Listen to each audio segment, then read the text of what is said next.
Hello, bachcha. Let's read the question first. Okay, question say if probability of B is 3 by 5 and probability of A slash B is half, okay, and probability of A union B is 4 by 5, then probability of A union B का not plus probability of A not union B is equal to, okay.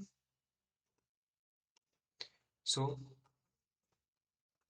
given probability of B is equal to 3 by 5, probability of A slash B is equal to 1 by 2, and probability of A union B हमारे पास क्या है 4/5 है। Okay, चलिए तो देखो, अब हमारे पास इस फॉर्मूले से हम क्या लिख सकते हैं कि जो probability of A slash B है वो इक्वल होता है किसके, probability of A intersection B divided by probability of B के।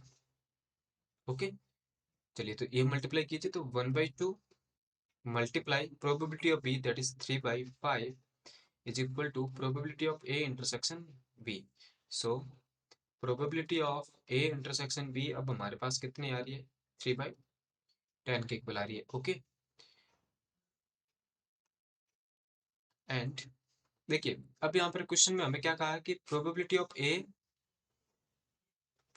ऑफ ए यूनियन बी का नॉट। तो आपको मैं बता दूं कि ये इक्वल किसके होता है। ठीक है, हम क्या जानते हैं कि जो probability of A union B plus जो probability of A union B not होता है वो इक्वल होता है 1 की। यानी कि ये इसको मैं क्या लिख सकता हूँ कि जो probability of A union B not है, 1 मिनट,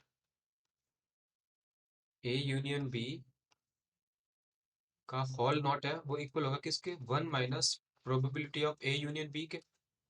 ठीक है, अब देखिए ये वाला है कि probability of A not union B, A not union B, okay, this is equal to 1 minus probability of A intersection B not. Okay, चलिए अब मैं देखो वैल्यूज ही पुट करता हूँ। एक तो मुझे ये वाली वैल्यू पुट करनी है और एक ये वाली वैल्यू इसके अंदर पुट करेंगे तो हमें क्या मिलेगा कि जो probability of A union B whole not plus probability of A not union B equal हो जाएगी किसके, देखो हमारे पास इन दोनों का एडिशन करना है हमें, यानी कि 1 minus probability of A union B plus 1 minus probability of A intersection B not. Okay, that means what, 2 minus probability of A union B. अब देखो जो ये है उसको मैं फर्दर क्या लिख सकता हूँ, देखो probability of A intersection B not is equal to probability of A minus probability of A intersection B. Okay, this is probability of A minus probability of A intersection B.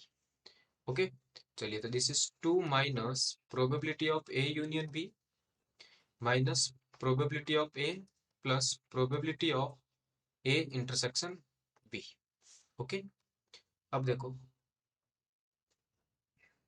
अब यहां से मेरे पास क्या क्या गिवन है कि be given है और ए यूनियन बी गिवन है। ठीक है, तो एक फॉर्मूला मुझे देखो यहां से पहले से पता है कि यदि मैं कि probability of A union B हमारे पास किसके इक्वल होता है, probability of A plus probability of B minus probability of A intersection B के। ओके, चलिए तो यदि देखो यहाँ से ये वाली चीज हम रिप्लेस कर सकते हैं। ठीक है, क्या आएगी, probability of A union B minus probability of B is equal to probability of A minus probability of A intersection B. Okay, चलिए तो एक बार ये वाली टर्म मैं ऐसे लिख हटा देता हूँ क्योंकि इसकी अब हमें जरूरत ही नहीं है।